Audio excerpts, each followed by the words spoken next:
Estamos en Radio Solidaria, en Solidaria Televisión, en esta tertulia de amigos, con nuestro amigo Willy López, narrando un poco la Biblia y aprendiendo de ella, porque sigue siendo un libro que podemos sacar mucha enseñanza. Hoy nos toca el Salmo 86 y Willy, lo vamos a titular ¿cómo? Inclina tu oído. Inclina tu oído. Que es un poco como comienza el Salmo 86 y creo que sigue siendo. Ayer me resultaba curioso porque estaba viendo el informativo, no sé de qué cadena, no me acuerdo, pero hicieron una pregunta, ¿no? Y me resultó curioso que, bueno, si hay algo más allá, ¿no? Si hay algo... entonces había gente que hablaba de los alienígenas, gente de todo, y me resultó curioso que una chica dijo, bueno, Dios está ahí, porque Dios existe, la Biblia lo dice. Me resultó curioso que lo pusieran, porque normalmente eso, debido a la tendencia que tiene la sociedad, dice, va, muy bonito, vale, ala, hasta luego, ¿no? Como total puedes ponerlo a las entrevistas que te apetezca o que quieras y que vayan de acuerdo a lo que quieres transmitir, pero me resultó curioso porque todavía hay bastante gente. Sí, ¿verdad? Sí, todavía hay bastante gente que piensa que Dios está ahí. Es curioso, ¿no? Parece mentira. O sea, sí, bueno, estamos hablando porque todo el tema venía un poco por el tema de la ciencia, ¿no? Claro. Que a mí siempre me resulta curioso. Yo creo en la ciencia, pero la ciencia tiene que reconocer que no es infalible. O sea, nos la quieren vender como infalible, pero la medicina... falible, por desgracia, demasiadas veces. Creo que las matemáticas se salvan.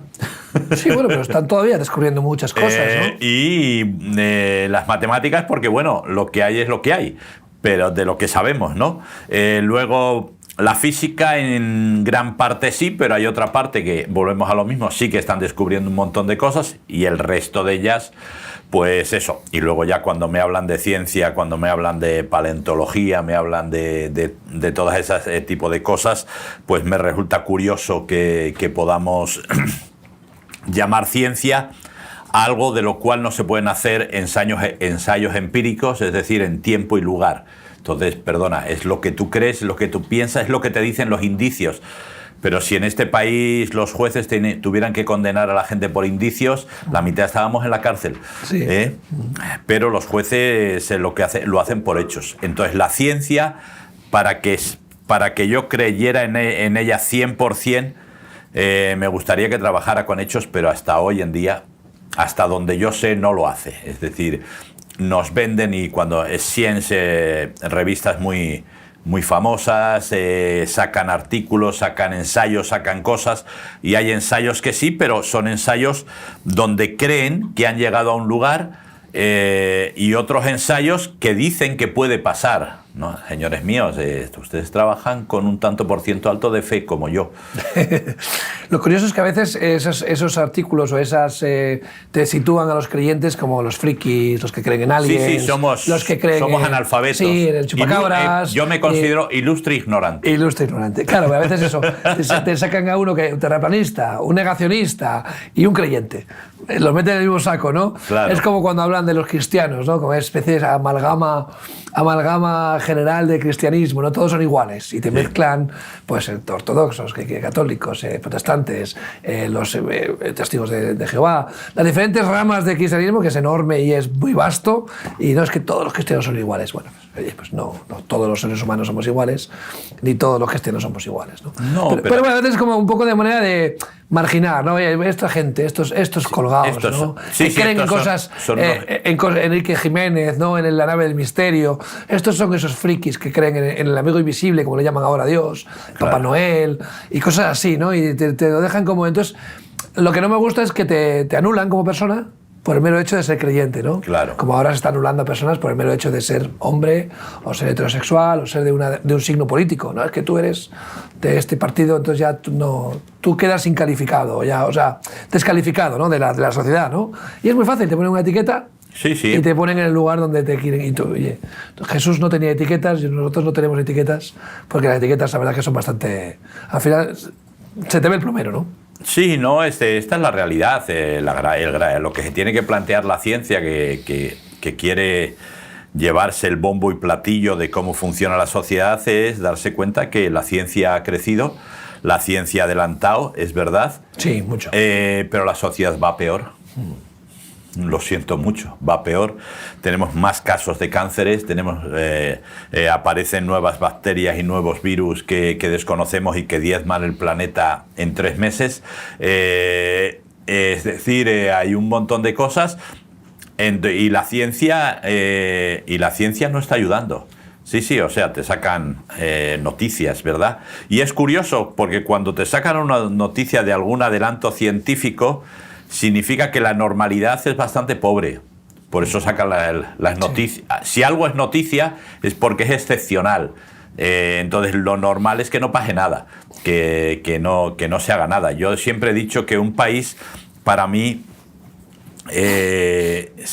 un país es lo que representa, ¿no? Y que cuando los actores, actrices, cantantes y deportistas ganan 40 o 50 o 100 veces más que un investigador, pues ese es el país que tenemos. Entonces no nos tiremos el rollo de la ciencia, que los investigadores están muriendo de hambre y están mendigando por las diferentes universidades para poder hacer ensayos que nos ayuden, ¿verdad? Y sin embargo los campos de fútbol, los conciertos y todo eso está lleno. Entonces, señores míos, no me vendan ustedes no creen en la ciencia, creen en sentirse bien, y la ciencia lógicamente es lo más cómodo, porque yo puedo pensar de la ciencia lo que me apetezca. Esto me lo creo, esto no me lo creo, esto sí, esto no. Entonces, claro, es muy fácil. Con Dios tengo un problema, y sobre todo, con Dios tengo también esa opción, ¿no? Porque la sociedad nos da esa opción. Pero con Jesús tengo ese problema, es decir, el que no está conmigo es contra mí es. Claro. Hay que definirse. El que solo hay un solo mediador entre Dios y los hombres, lo siento, esto es lo que hay, ¿no? Entonces ahí incluso los evangélicos lo tenemos todavía peor, ¿no? Porque bueno, los católicos pues tienen a San Pedro, San Antón, San Pablo, la Virgen de no sé qué, la Virgen no sé cuánto. Tienen bastantes opciones a elegir, ¿no? Nosotros solo tenemos a Jesús. No hay mucho más que buscar. Hablaba antes con alguien y decía lo malo es fácil, se contagia muy rápido, ¿no? Has hablado tú de virus y cosas. Lo malo se contagia muy rápido, la maldad es muy... Nos dejamos influenciar por nuestra tendencia natural, ¿no? A arrastrarnos hacia lo malo. Pero lo bueno cuesta, ¿verdad? Influenciar con lo bueno. Claro. Tú puedes hacerlo bien toda tu vida, pero como hagas algo malo ya vas a ser marcado y señalado por esa maldad o ese error que has cometido, ¿no? Tú puedes llevar toda tu vida conduciendo y nadie te va a dar un premio, ¿no? Como mucho te vas a mantener los puntos del carnet, ¿no? Pero el momento que cometas una infracción o te equivoques o te despistes, lo puedes pagar muy caro, ¿no? Y se te va a recordar por ese error, ¿no? Ese fallo. Nadie va a recordar, no, Pepito, que condujo bien durante 70 años, no tuvo ningún incidente, nunca se saltó un semáforo en rojo. No, si el día que tengas un error y te saltes el semáforo en rojo y cometas una imprudencia o hagas daño a alguien, pues vas a ser recordado por ese error, ¿no? Y es así como se nos marca enseguida, ¿no? Y lo malo fácilmente se esparce muy rápidamente, pero lo bueno es muy difícil, ¿verdad? Sí, no, es la práctica que hacen los psicólogos muchas veces, lo de pintar el puntito negro en la hoja de papel blanca. Claro. ¿Y qué ves? Un puntito negro. Eso es. Nadie ve la hoja blanca, que es muchísimo más grande, ¿no? Sí. Pero es porque tenemos esa tendencia. Por eso yo cada día soy más creacionista, lo siento, claro. Menos evolucionista, porque lo que la Biblia me explica en Génesis es tal como es el hombre ahora. O sea, después de tantos miles de años, el hombre sigue siendo igual, incluso en cosas peor. Y ahí tenemos las guerras, ahí tenemos cómo consentimos el hambre en ciertos sitios, hay cómo no sabemos qué pasó por ejemplo, con el COVID, se escapó de un laboratorio, alguien estaba... No vamos a hacer conspiracionistas, pero quiero decir... Sí. Nos pilla, pero pasó con el SIDA en su día y ha pasado con un montón de cosas, enfermedades que vuelven ahora, que habían sido erradicadas en cierta manera. Pero el ser humano tenemos una historia que es muy interesante, y es que tenemos una capacidad para normalizar increíble. O sea, el COVID ha pasado de ser una pandemia a ser algo común, como la gripe. Nos pasó con la gripe española. Sí. Después de la Primera Guerra Mundial mató un montón de gente. Sí, millones de personas. Montón de gente, ¿verdad? Pero ahora es normal. tener una gripe.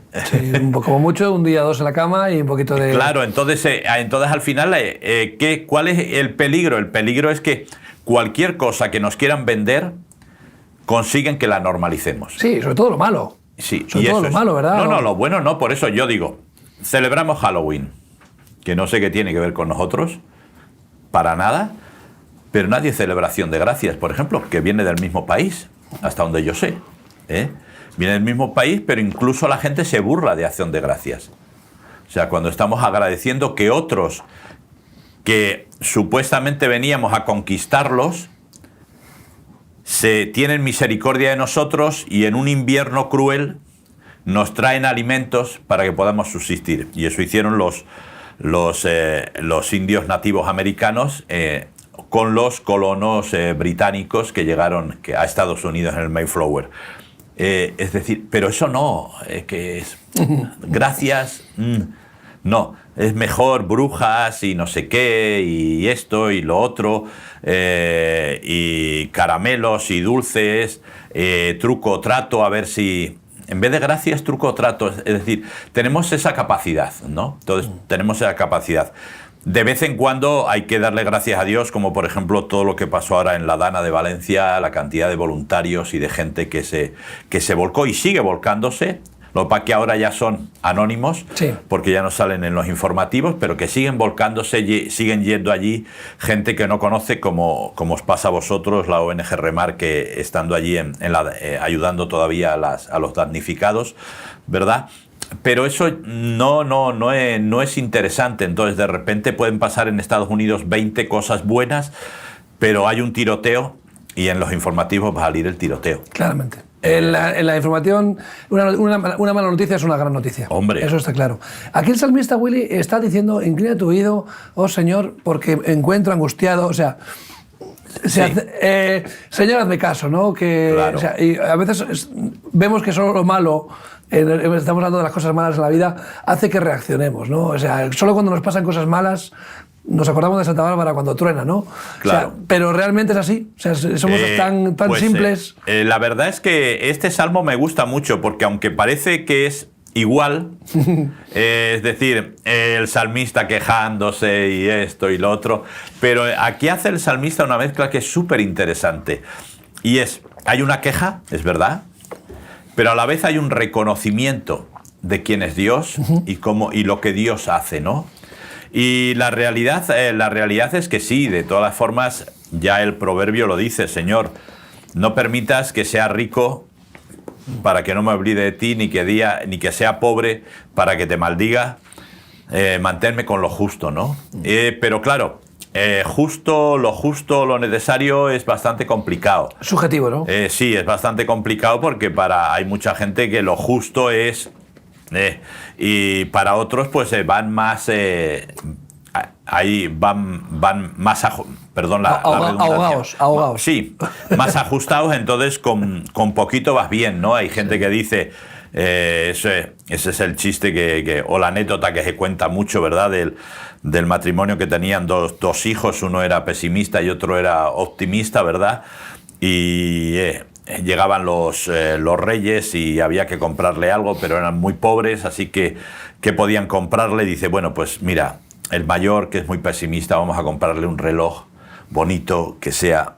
Y dice, ahí nos vamos a gastar todo el dinero, no tenemos nada más.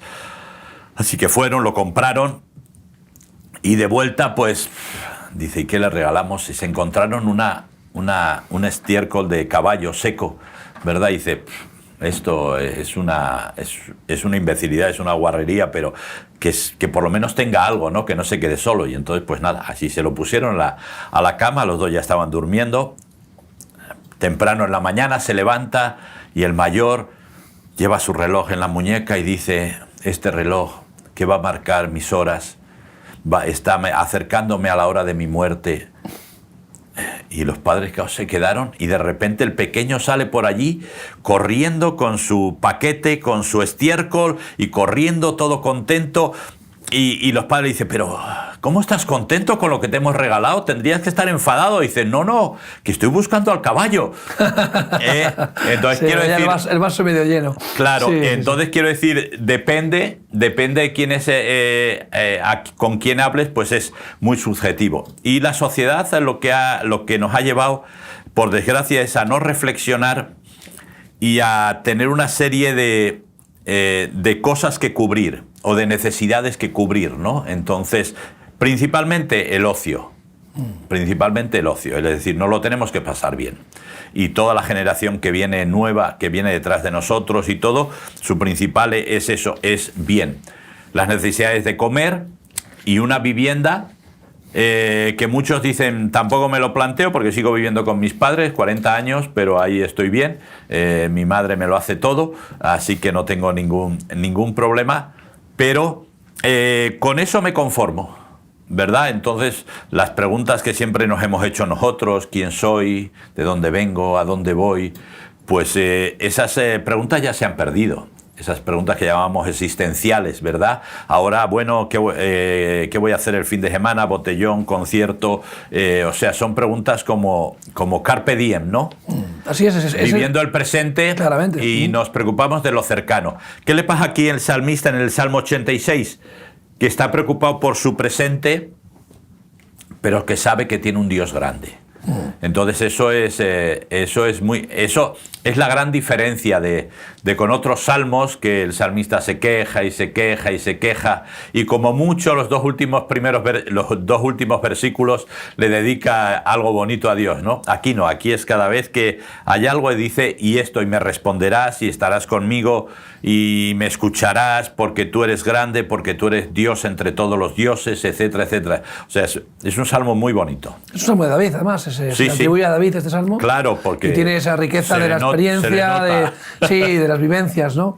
Bueno, decía Groucho Marx, ¿no? Que a él se conformaba con las pequeñas cosas de la vida, ¿no? Decía un pequeño yate, un pequeño palacio, ¿no? Claro. Y bueno, pues a veces lo que tú decías antes, ¿no? Nosotros tenemos unas expectativas muy grandes, ¿no? De lo que es lo justo. Cuando tú vas a África y ves que en las condiciones de mucha gente que vive con lo mínimo, lo justo, sin embargo, pues son agradecidos, son educados, están felices, ¿no? Y dices, oye, claro. ¿hay que ser pobre para ser feliz? No. Pero hay que estar contento con lo que tienes. Bueno, si puedes mejorarlo, pelea por mejorar tu situación, pero que el centro de tu vida no sea el dinero, que no pienses solamente en lo que tú dices, ¿no? En el carpe diem, sino que puedas satisfacer más allá de las necesidades básicas del cuerpo y la mente, sino que busquemos satisfacer las necesidades espirituales, ¿no? Que son al final las que nos van a llevar en la vida de otra perspectiva muy diferente, ¿no?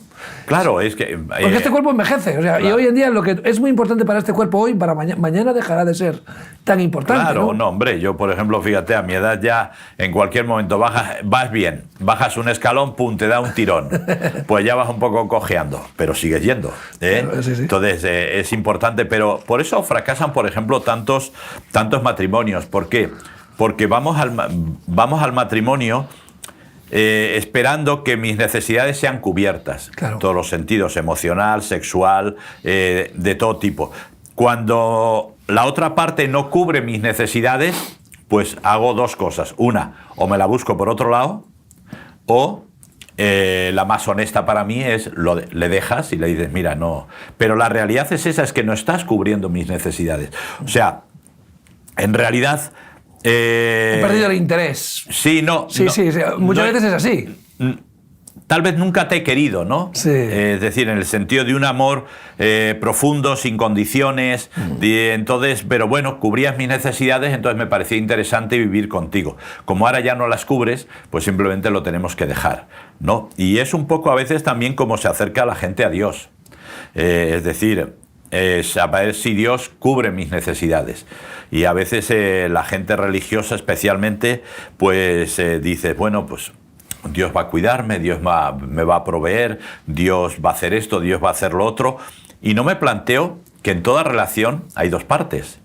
Lo mismo que en el matrimonio hay dos partes.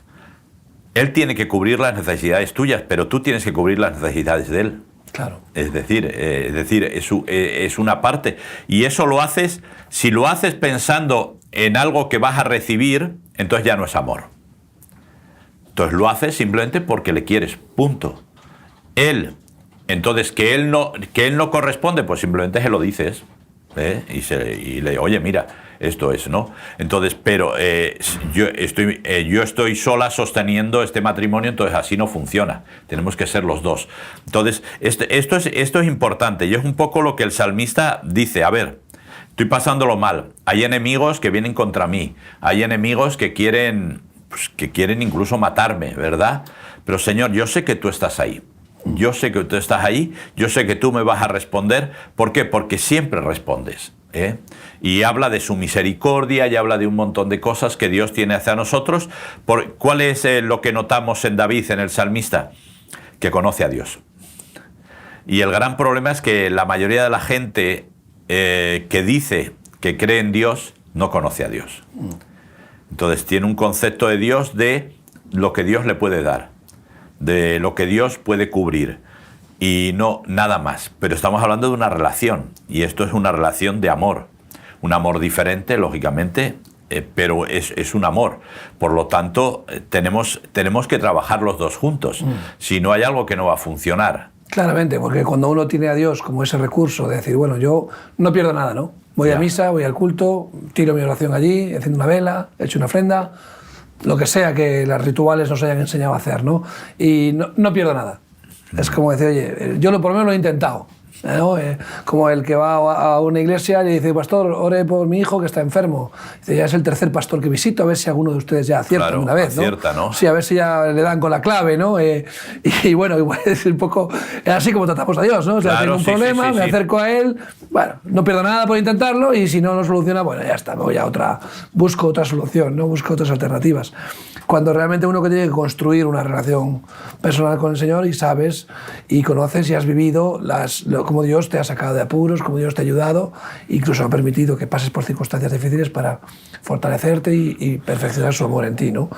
Para que tú también te comportes de la misma manera con los demás, porque siendo sinceros, lo que Dios quiere realmente es que seamos como Él es, claro, que nos comportemos con los demás como Él se comporta con nosotros, claro, porque al final ese es el sentido de nuestra relación con el Señor, ¿no? Porque si no estaríamos todos en el cielo, ¿no, Willy? Claro, no. ¿Para qué nos ha puesto aquí rodeado de miseria, de problemas, de corrupción, de dolor? Si no tiene sentido la vida, pues vámonos todos al cielo, ¿no?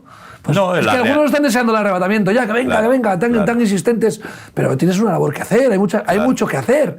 Claro. Mira la mies, está a punto para la cosecha, tienes que hacer, y la gente no se da cuenta, ¿no? No, la realidad es esa, la realidad, a ver, hay mucha gente por ahí que va diciendo, no, es que Dios es un Dios tirano, que lo que quiere es tu adoración, que lo que quiere es tu obediencia, pero no es verdad. Es verdad. No es verdad, o sea, Dios dice, en una relación, tú me la das si quieres y si no, no me la das. ¿Por qué? Porque yo no necesito nada, porque el día que necesite algo dejo de ser Dios. Dios no tiene necesidades, ¿entiendes? Pero sí tiene anhelos, sí tiene sueños.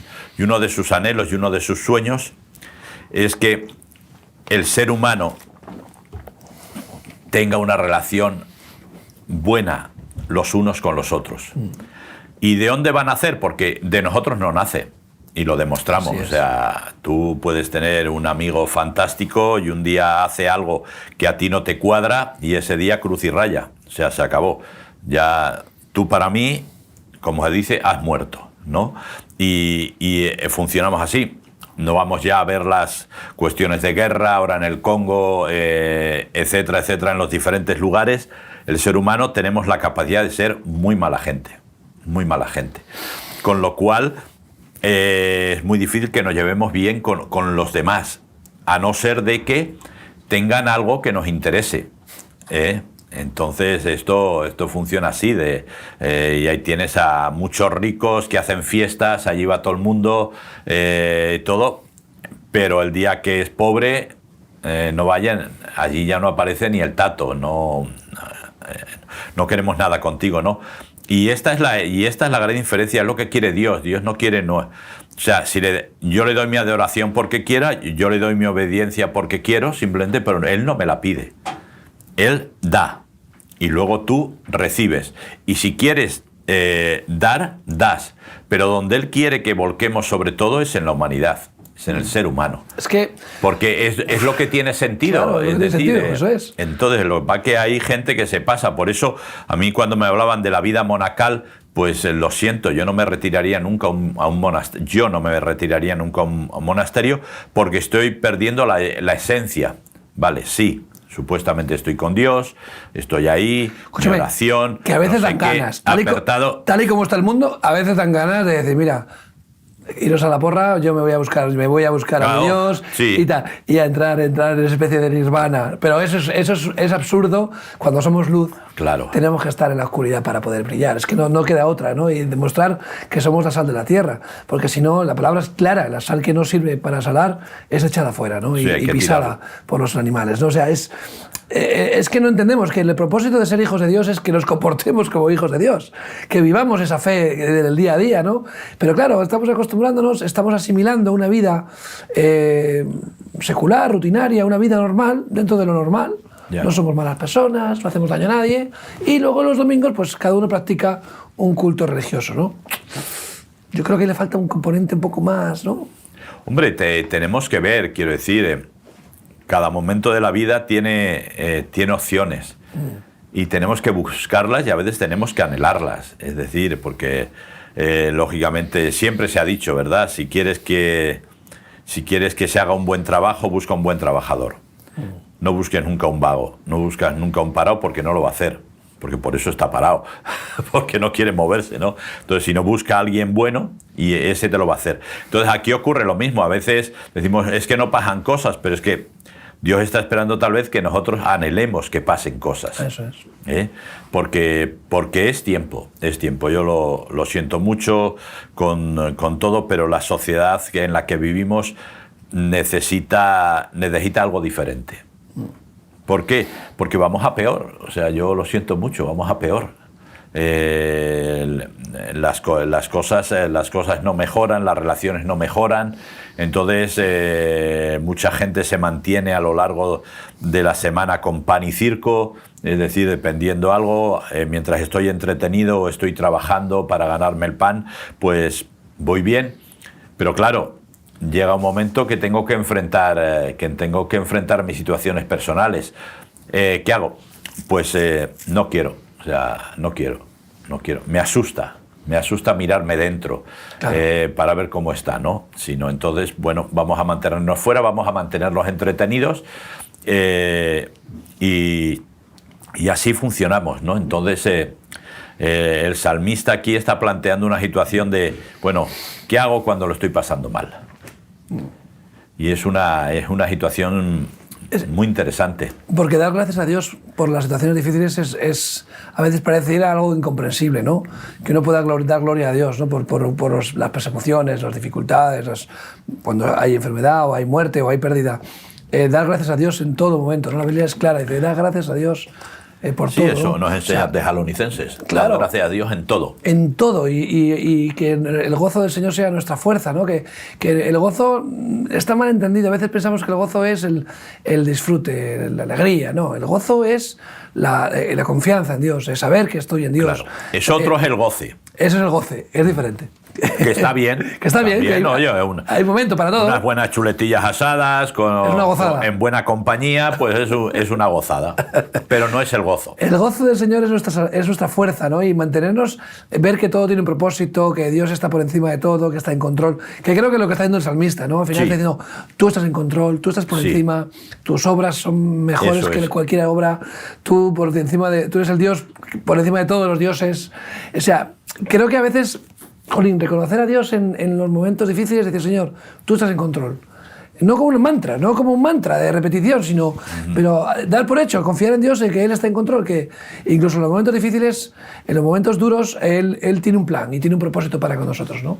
Sí, y es que yo creo que esto es lo que marca la diferencia en nuestra vida. Claro. Es decir, saber que Dios está ahí, que no somos autómatas, es decir, nosotros vamos a tener que tomar decisiones, pero podemos tomar decisiones conforme al propósito de Dios en nuestra vida.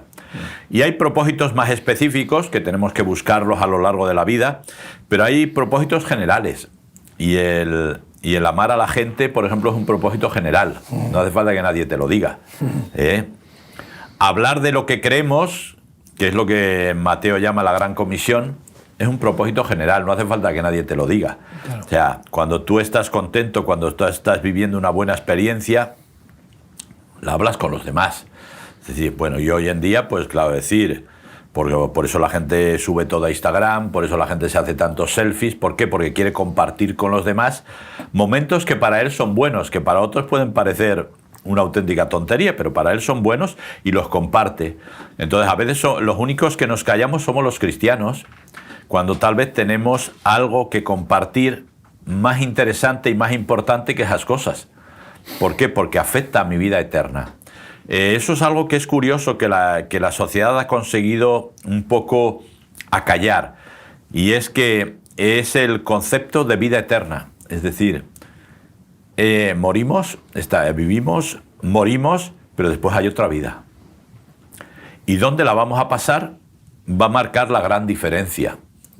Y eso es un poco como que bueno, no tiene, pero para mí tiene mucha importancia. Es decir, por eso hay que tener cuidado. Yo puedo hacer mucha obra social, ser muy buena persona, ayudar a mucha gente, pero si no consigo que se planteen la opción de la vida eterna, estoy haciendo la mitad del trabajo.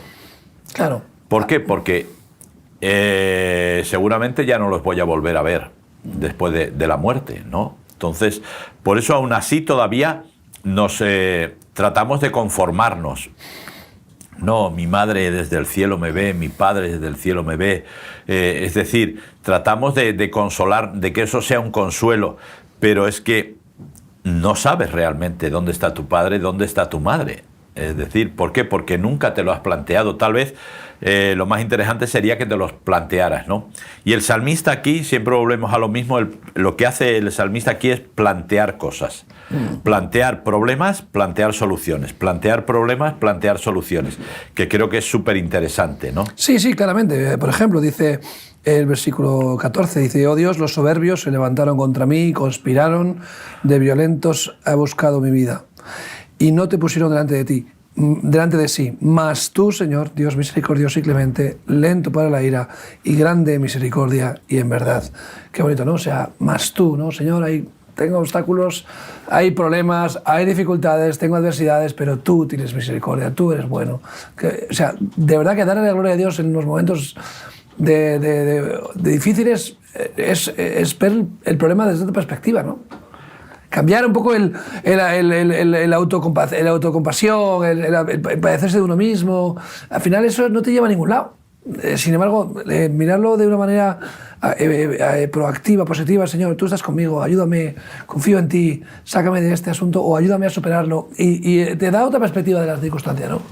Claro, pero que hoy se lleva mucho el victimismo. Claro, sí. Se paga bien, se paga bien. Todo el mundo, sí. Es decir, desde las esferas más altas, los políticos, a los ricos, a los pobres, y todos somos víctimas. Sí. Todos somos unas víctimas. Así es. O sea, todo lo que nos pasa, toda la situación que nos ocurre, la víctima somos nosotros. Y tal vez yo me tengo que plantear, bueno, tal vez no soy la víctima. Tal vez he sido el verdugo de mí mismo. Es decir, por las cosas que he hecho, por cómo me he planteado la vida, por cómo me he planteado las cosas, porque siempre me he preocupado solo de mí mismo y nunca he ayudado a los demás, nunca me he preocupado de los demás, excepto de los que me caen bien. Claro. Entonces, esto es importante, porque aquí el salmista realmente nos está haciendo la víctima. Es decir, era algo real. Sí. O sea, era algo real, él era el rey y van a por él. Porque, lógicamente, matas a rey muerto, rey puesto. Otra persona iba a entrar ahí, iba a estar gobernando. Por lo tanto, pero qué bueno es que lo que menciona el salmista no es para él. Es para los soberbios que van contra él. Es decir, tú eres tardo para la ira, grande en misericordia. Es decir, para los que van contra mí. Esto sí cambiaría totalmente la perspectiva. Es decir, cuando lloro a favor de mis enemigos. Y esto sí que es difícil. Hombre, Jesús lo dijo, ¿no? Perdónalos porque no saben lo que hacen. Claro, ¿no? Esto sí que es difícil. Es muy difícil, ¿eh? Esto sí que es difícil. Eso no brota de un corazón... No, normal, o sea, normal no. No. De forma natural no fluyen esos sentimientos Claro. de decir, oye, ora por el que te persigue, ora por tus enemigos, bendice a tus perseguidores. Jesús lo dice, ¿no? En el Evangelio. Claro, entonces hay un Dios que siempre nos lo han presentado como iracundo, prácticamente similar a Zeus desde el Olimpo tirando rayos y centellas, ¿verdad? De repente el salmista es un Dios al que reconoce tardo para la ira y lo demuestra. Sí. Es decir, el pueblo de Israel y ahora la Iglesia hacemos cosas, no hacemos cosas, etcétera, etcétera, y Él sigue ahí, fiel, solo esperando que le abramos una pequeña puerta para entrar, ¿no? Entonces, como nos dice Apocalipsis capítulo 3, de abrir la puerta. Y sin embargo, seguimos un poco en el mismo ritmo. Y Él sigue y mira que lleva años esperando que el pueblo de Israel cambie, que se vuelva a Él, que la Iglesia cambiemos, que nos volvemos de verdad a Él. Y aquí no quiero generalizar. Tanto en Israel hay un remanente como en la Iglesia hay un remanente que se ha vuelto a Dios y que conoce a Dios y que vive a Dios. Pero hablamos de la Iglesia en general, ¿no? Entonces es importante saber que Dios va a estar ahí siempre. A mí eso me reconforta. Claro. Me reconforta, ¿no? Porque yo lo puedo hacer muy mal, puedo cometer un montón de errores, un montón de cosas, y el mejor ejemplo es el rey David. O sea, mira que sí, se sacó un bono para cometer pecados, pero todo el tirón. O sea, hizo de todo, adulterio, de todo, hasta terminando con asesinato, y aún Dios estuvo ahí. Dios estuvo ahí, lógicamente, cuando Él se arrepintió, ¿no? Pero es importante que tengamos claro esto. Claramente, a veces nos dicen, ¿no? Nos acusan de que nosotros nos autoengañamos, ¿no? Y que, bueno, creemos en Dios como una manera de engañarnos a nosotros mismos para consolarnos, ¿no? Y el que no se consuela es porque no quiere, ¿no? Pero no es real en cuanto a que uno no es al revés. Cuando buscas a Dios, Dios te da consuelo. No es que te consueles buscando a Dios. Ya. No sé cómo decirlo. No me acerco a Dios para consolarme, sino que al encontrarme con Dios, Él me consuela. Claro. Y es reconfortante. Realmente es ese hombro al que llorar, ese lugar seguro al que puedes acudir. Y es un refugio, claro, la Biblia describe como ese ave, ¿no? que bajo tus alas, que nos cubre, que nos protege. Y es verdad. Y uno no es autoengañarse, porque es una experiencia real. Y tú podrás decir, no, pero eso es subjetivo, porque tú te lo imaginas. No, realmente uno, al acercarse a Dios, se siente protegido. Y uno ve la respuesta de Dios, que es eso, tardo para la ira. Es misericordioso. Sus misericordias siempre son mayores que sus justicias. ¿Merecemos castigo? Sí. Pero Él prefiere tener misericordia con nosotros que no aplicar justicia, porque si aplicara solo justicia, ni uno éramos aptos, ¿verdad? No, y además la gente tiene... claro, Dios va a llevar eso hasta las últimas consecuencias. Cuando venga el juicio final, Dios no nos va a juzgar. Nos van a juzgar nuestras obras. Sí. Dios, como juez, va a hacer lo que hace un juez, dictar sentencia. Tú quisiste vivir la eternidad conmigo, estarás conmigo. Tú quisiste vivir la eternidad lejos de mí, vivirás la eternidad lejos de mí, simplemente. Pero no lo digo yo, lo dicen tus obras. Claro. Entonces, hasta ese punto que Dios podía decir, mira, yo te conozco súper bien.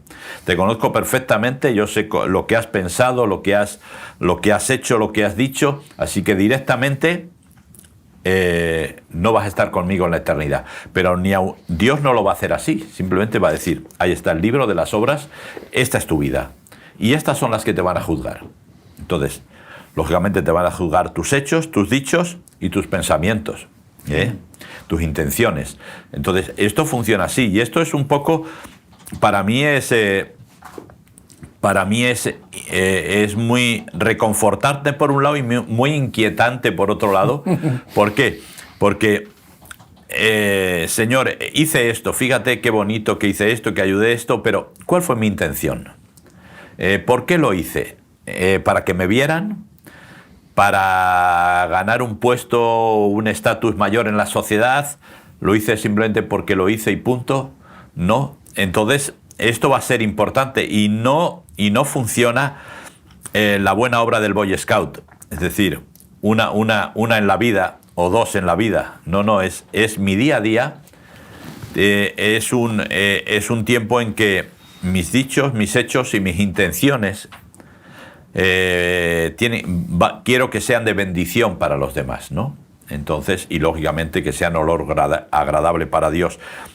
Y esto, aquí está un poco el tema. Por eso digo que para mí es muy reconfortante, pero también es inquietante, porque me hace siempre replantearme. Y me hace siempre, como hace el salmista aquí, acudir a Dios. Señor, ¿dónde estoy, no? Como dice el Salmo, examíname, oh Dios, y conoce mi corazón, y mira si hay en mí camino de perversidad. Porque esta sociedad tira mucho y a veces sin darnos cuenta nos vamos desviando, ¿no? No a lo bestia. De repente no es un pecado grandísimo, no es una situación muy grave, pero sí nos vamos desviando y nos acostumbramos a hacer cosas que realmente no agradan a Dios y no benefician para nada a la humanidad, ¿no? Entonces, pero bueno, como las hace todo el mundo, pues nosotros nos vamos desviando.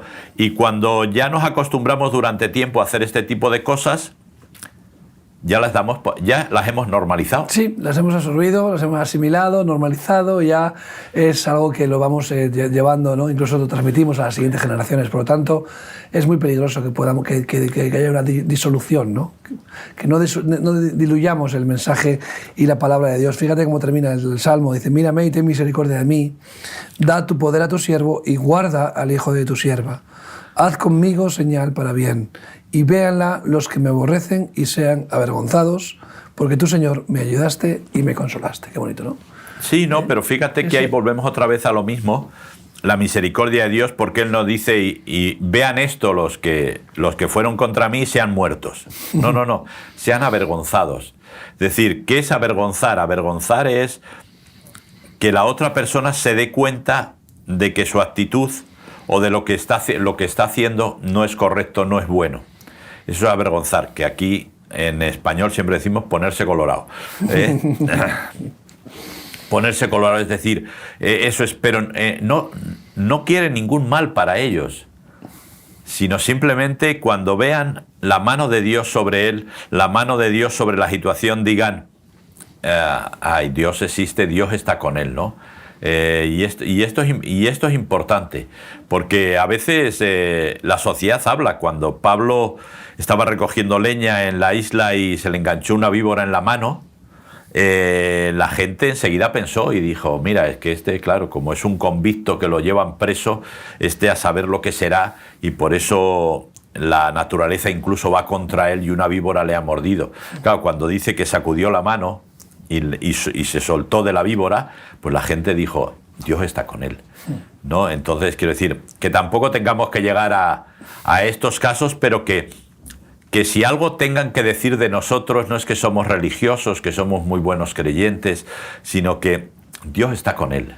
Y además Dios eso, está con él. Hasta los propios enemigos se van a avergonzar. Claro. Aquel que te calumniaba, aquel que te señalaba, aquel que te juzgaba malamente, va a poder incluso decir, oye, me avergüenza de que he sido malo contigo y veo que no, que tú eres genuino, que eres de verdad. Y incluso eso sirva como un ejemplo, decir, oye, qué bueno que aquel que era tu enemigo pues se convierta en tu amigo, ¿no?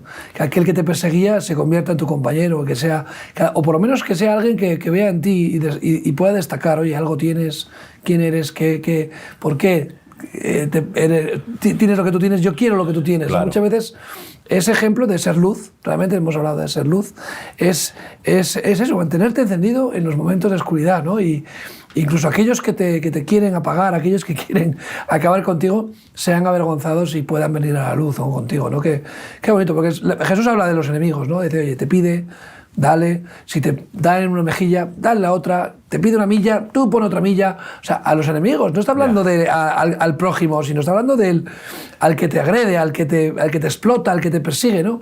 Tú dale más de lo que te espera de ti, porque eso al final les va a avergonzar. eso les va a avergonzar y van a ver realmente que Dios está contigo, ¿no? Sí, no, y para mí la vergüenza es buena, porque la vergüenza te pone en el camino de poder rectificar. Ahí está. Es decir, cuando te das cuenta de que has metido la pata, de que has juzgado mal, que has opinado mal de una persona, a veces pasa, porque claro, sobre todo con los personajes públicos, ¿verdad? Que tienen una imagen, ¿verdad? Y a veces esa imagen dice, madre mía, vaya fichaje, ¿no?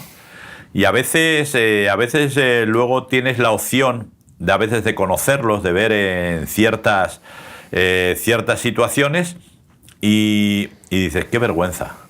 Yo que pensaba esto y mira, sin embargo, cómo es, ¿no?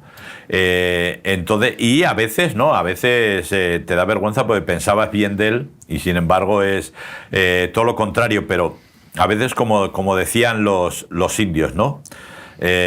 Nunca juzgues a nadie hasta que hayas caminado 3 días con sus mocasines. Entonces era muy importante que tengamos claro esto. Pero para eso necesitamos poder. Claro. Y aquí la palabra poder es la palabra es el ánimo, la fuerza de Dios. El Espíritu Santo no había venido todavía, así que no podemos hablar de ese dunamis, ¿verdad? Pero aquí dale poder a este siervo y al hijo de tu sierva, es decir, se está acordando no solamente de él, sino de su familia, ¿no? Y ese ánimo, esas ganas, esa sabiduría para poder enfrentar las situaciones difíciles como la que estaba enfrentando el salmista David, el rey David, en este momento. Dame fuerzas. Y tenemos que clamar por esto, porque muchas veces, yo lo sé y lo sé por mucha gente, llega un momento que estás sin fuerzas, estás sin ganas. Mira, tiro la toalla ya, no puedo más. O sea, es una detrás de otra y ya no puedo más, estoy agotado, ¿no? Y un poco lo que el salmista le está pidiendo a Dios, dame fuerzas. Claro. Dame fuerzas, ¿no? Porque si tengo fuerzas voy a tirar para adelante y al final, el final de todo esto va a ser que mis enemigos se van a ver avergonzados porque al final de la situación he salido victorioso con tu fuerza, no por mis habilidades, no por lo que yo tengo, sino porque realmente tú me has dado esa fuerza, ¿no? Entonces es lo mismo, Josué, ¿no? Esfuérzate y sé valiente. Pues esas fuerzas, ¿no? Qué bueno que yo creo que la madurez, ¿no?, de David en este momento, ¿no? Y ese crecimiento personal de él a la hora de hablar con Dios, de decir, no, Señor, acaba con ellos, humíllalos, húndelos, destrúyelos, ¿no? Está diciendo, Señor, ayúdame a mantenerme en mi sitio, dame fuerzas para que ellos mismos se avergüencen, para que ellos rectifiquen, para que ellos se den cuenta que tú eres bueno, que tú eres el Señor. Y sobre todo porque al final no se centra todo en nosotros no somos el centro de todo. Claro. Y aunque creamos en el centro, no lo somos. Y hay que poner al Señor en el centro. Señor, tú eres el importante, Dios mío. Cuando hablan mal de mí, hablan mal de ti. Cuando me persiguen a mí, te persiguen a ti. O sea, realmente, Señor, haz tu justicia, pero sobre todo muestra tu misericordia. Avergüénzalos para que puedan rectificar. Que esa es la actitud de Jesús, de Cristo, ¿no? Claramente es el corazón de Cristo. De decir, oye, sí, merecen lo malo, pero, Señor, dales una oportunidad. Que puedan cambiar, que puedan arrepentirse. Y esa es la misericordia, ¿no? Que Dios dice, oye, no tengamos lo que nos merecemos, sino tengamos lo que Dios quiere darnos, ¿no? Y ese es su amor, ¿no? Y su misericordia. Y veo esa madurez aquí en el salmista, ¿no? De no pedir fuego del cielo. Ya. Porque, oye, podía decir, que caiga fuego del cielo, arrebátalos, sí, quémalos a todos. No, Señor. Como los hijos de Zebedeo. Venga.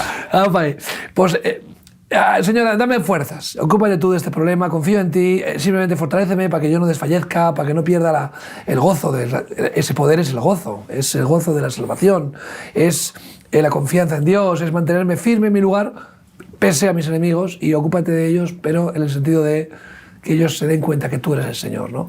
Sí, yo creo que hay una madurez. Hemos visto otros salmos donde David es mucho más tajante, ¿no? Sí, mucho más sanguíneo. Sí, más al cuello de la gente y él va cambiando. Lógicamente, de cierta manera, David es un tipo de Jesús en el Antiguo Testamento.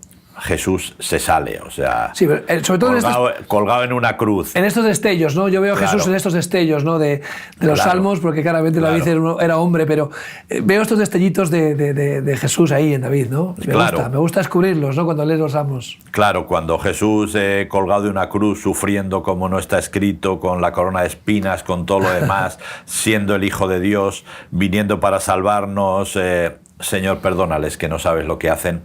Para mí es brutal, ¿no? Brutal. Pero a veces Dios dejó en nuestras manos la bendición y la maldición. Claro. A quien bendijeres serán benditos y a quien maldijeres serán malditos. Así que Dios tiene la misericordia, pero a veces Dios espera que nosotros soltemos la misericordia sobre otros. Principalmente sobre nuestros enemigos, porque sobre nuestros amigos no tenemos problemas. Sí. O sea, no solamente la misericordia, la gracia y todo lo que haga falta, pero sobre nuestros enemigos, Dios está esperando que nosotros la soltemos. Sí. Porque Él la tiene, ahí está preparada, solamente algo. Y nosotros, esa promesa fue para Abraham, pero realmente nosotros somos hijos de Abraham, descendientes de Abraham por Cristo, ¿no? Entonces, esa promesa es para nosotros también. Entonces, tenemos que tener cuidado. Sí. Tenemos que tener cuidado cuando Dios nos da ese poder, ese ánimo, esas ganas. Señor, bendíceles, suelta tu misericordia sobre ellos, ¿no? A pesar de que mira lo que me han hecho y todo, que es lo que hace el salmista no se calla. El salmista no se engaña a sí mismo y dice, no, son buena gente, no, mira lo que me han hecho. Pero aun con lo que me han hecho, yo quiero que tú desates tu misericordia sobre ellos. Y yo creo que esto traería mucho cambio. Mucho cambio, pensando en que cuando aclamamos a Dios que nos aplique a nosotros misericordia, sí que pedimos misericordia. ¡Hombre! Y no justicia. A Dios le decimos, Señor, perdóname, me he vuelto a caer, ten misericordia de mí, ayúdame. Pero cuando otro viene a pedirnos misericordia, somos implacables, ¿no? Justicieros, pendencieros, o sea, somos, más duros que la leche. Entonces, al final, ahí es donde se tiene que ver reflejado lo que hemos dicho, lo que hemos hablado. Si somos hijos de Dios, tenemos que comportarnos como hijos de Dios. Si somos hijos de la luz, tenemos que comportarnos como hijos de la luz. Y de esa manera, pues el gozo del Señor nos ayudará a seguir adelante, ¿no? Sí, pero está clarísimo. Yo creo que esto es algo que tenemos que tener claro. Esa confianza en que Dios está con nosotros, que Dios está a nuestro favor, es lo que esto. Pero yo le recomiendo a la gente, cuando le tengas que decir algo a Dios, díselo. Aquí el salmista le dice y le pide, por favor, inclina tu oído. Es decir, de esto de cuando la acción de inclinar tu oído tiene que ver que te presto atención, ¿no? Porque hoy en día hay mucha gente que oye, pero poca gente que escucha. Eso es. Entonces hay mucha gente que oye, pero no escucha. Hay mucho ruido. Entonces, porque por ejemplo yo me alucino con muchas de las canciones que la gente escucha, que la gente oye. Si las escuchara, se daría. Canciones totalmente machistas, cantadas y escuchadas y bailadas por mujeres en este momento que vivimos, ¿no? Entonces eso quiere decir que no la escuchas. Sí, claro. O sea, que solamente te lleva el ritmo, ¿no? Entonces, pero ver todo esto, Señor, ¿por qué? Porque el Señor, cuando tú le pidas que inclina tu oído, es decir, que te escuche, que esté atento a ti, en ese momento tú eres el centro. En ese momento sí eres el centro y Dios quiere escucharte y va a inclinar tu oído. Entonces, cuando le decimos eso, es tiempo de empezar. Bueno, Señor, has inclinado tu oído, tienes extendida tu misericordia, tienes extendida tu verdad, tu ira está recogida. Señor, ahora es tiempo de avanzar, ¿no?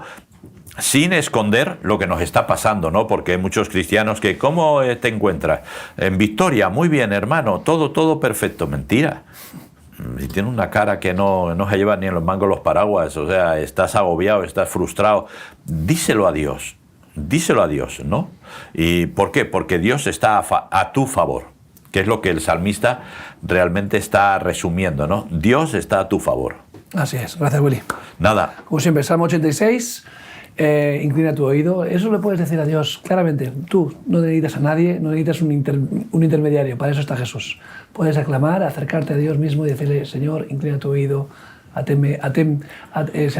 presta atención a mi oración. Y el Señor va a mostrar misericordia, sea cual sea tu situación. te mandamos un fuerte abrazo y te dejamos en la compañía de Radio y Televisión Solidaria. Hasta pronto.